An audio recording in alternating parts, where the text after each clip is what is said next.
Biden, on his day one, removed executive orders that were actually good, such as remain in Mexico. What did the remain in Mexico policy do?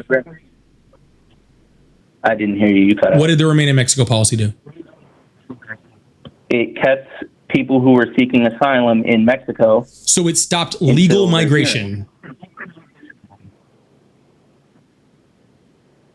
Right. So you're complaining about undocumented migrants and saying that Biden removed restrictions on legal migrants.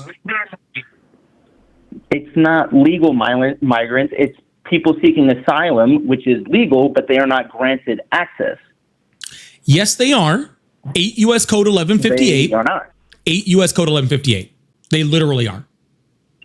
They're granted access if allowed.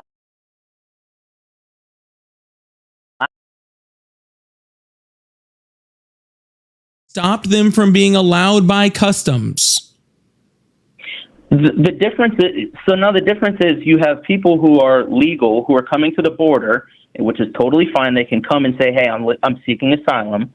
They can either get A, turned away, or B, accepted. Be accepted, cool, they're legal.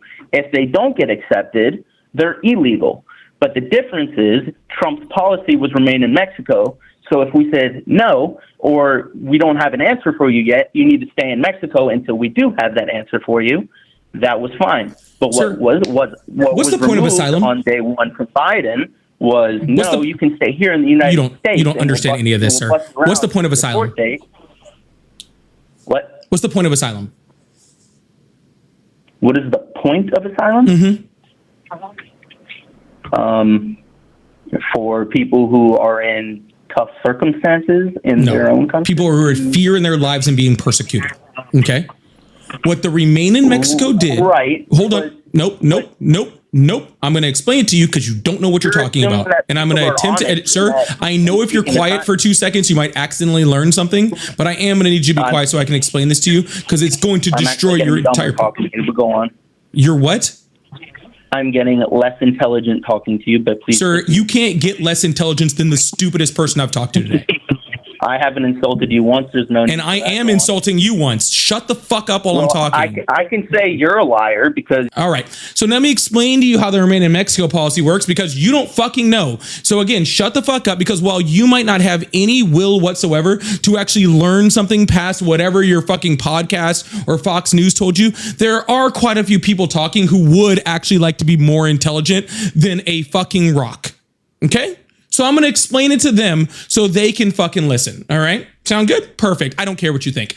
Regardless, okay, what the Remain in Mexico policy said is, hey, if you're being persecuted and you're in fear for your life, then you need to stay exactly where you are, even though there's evidence of you being in fear, evidence of you being persecuted, evidence of there being fear of your life. You need to stay exactly where you are until your court case can go through about 5 years from now. So I say that to ask you a question, sir.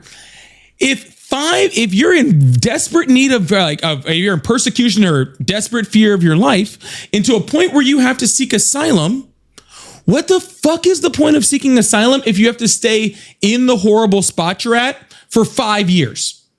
Because you're assuming they're staying in the same spot where they're fearing for their life. You're assuming everybody coming across the border is coming from Mexico, which they are not. Actually, the Remain in Mexico policy actually was just called that. It actually had nothing to do with Mexico. It actually specifically said that you were staying in the country from which you applied for asylum. So if you applied in Honduras, you got left in Honduras. If you applied in Guatemala, you got left in Guatemala. If you applied in friggin' Venezuela, you got left in Venezuela. Fox News just called it the Remain in Mexico policy because Donald Trump likes little quips. It actually had nothing to do with Mexico.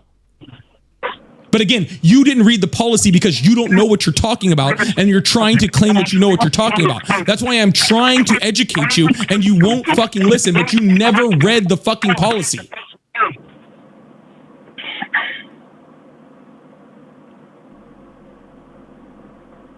No, they were just returned to Mexico. They weren't. Shut the fuck up, dude. You have no idea what you're talking about. Holy shit. You've never read the policy. You have no idea what you're talking about. Okay? Legitimately, dude. Seriously, when people used to say like, I wish I had the confidence of a mediocre white man, like I never used to know what they meant. And it's this guy, right? This guy who's done no research, has no idea what he's talking about, right? Never read the policy, probably never read a policy in his entire fucking life. All right. I explained the policy to him so that he can learn, so he can get better as a human being. And his entire freaking comeback to me explaining it to him in depth is, nuh-uh. That's all he's got. That's literally all he's got is, nuh-uh. I don't know what I'm talking about, but nuh-uh. Like, bro, like, at least, dude, you could have, whatever, what a right wing grok, you could have grokked this in 2 seconds before you got on this live and learned that everything I'm saying is true. We can't even get to a disagreement about the policy because you don't know the policy. That's the sad part. I wish we could get to a part where we could disagree on the policy, but you don't even know what the policy is. So it's literally impossible for you to argue your opinion on the policy because you don't know it. That's what's sad. I wish I could get somebody like you. I wish I could get somebody like you to just be like, hey man, like, you know what? Like, I want to argue with you because I have different opinions on stuff. So I'm actually going to go read and research and learn about it before arguing it instead of just coming up here and just fucking not knowing anything, dude. Are you done? Am I muted? Unfortunately, no, but I think I'm just going to hang up with the phone with you because literally, like, yeah, what would you say I you were? would too if I were you and I was losing. What I'm saying is I'm trying to...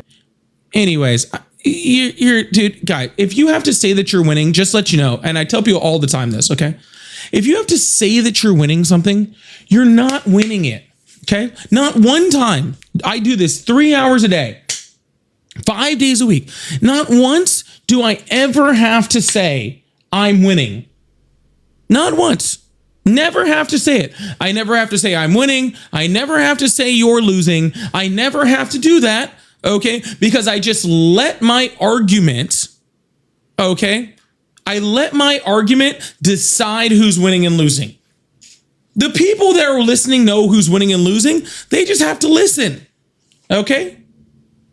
But people like that are like, oh, I'll just say I'm winning at the end and then I'm winning, right? Like, bro, how about you just make your argument? All right? Fucking shit, dude. Fucking sad. Sad service. Thank you so much for the $2 super chat. I really appreciate that. Make sure you guys hit that follow button, hit that subscribe button if you haven't already. Sad Serve says, born in 1973, still benching 275, retired. FDNY, Fire Department, New York. Well, I say thank you to your service for all the military people out there, but also thank you for your service. New York Fire Department, that's absolutely huge. And still benching, that makes you, holy shit, 73, I guess depending on which month, makes you what, 52? Benching 275? Man, I wish I'd still be able to be benching 275.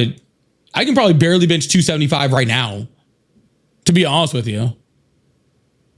I can probably barely do 275 right now. So that's pretty impressive. That's pretty impressive. I'll give it to you. Thank you for your service, sir. Really appreciate that. Or ma'am. Sorry, I said sir. I don't know. Ma'am, sir, whoever, whichever. Thank you for your service. I appreciate that. Electric and hot dog and Tati and hoodie. Thank you guys so much for the swans. We got like 4 of the 7. That's not bad. I love you, Polly, but you ain't bitching 275. Yes, I am. Yes, I am. Yes, I am. Do I need to start sending videos? Is that what I need to do? All right. I don't really max anymore, but I did, let's see, I did 3 reps or 3 sets of 2. I lifted chest on yesterday. I did 3 sets of 225, 885. I think it was 885. I'm pretty sure if I can do 885 at 225, I can lift 275 for 1. I'm not saying I can rep it. I'm just saying I think I could lift it. All right. I think I could lift it. The last max I did was around 280, 285. So Again, I don't max lift anymore. I have a torn labrum and a torn rotator cuff. I'll send you me doing 225 all day. I'll send you repping 225, but I won't do. I'll end up in the hospital. It ain't worth it. Anyways, y'all.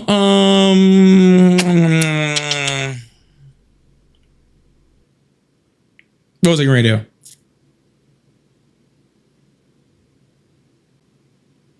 No, I can't do. I used to do 315, but I can't do. Like I literally, I'm too injured. I'm too old and too injured. I said I could do it. I didn't say I was going to do it. Those are two completely different things.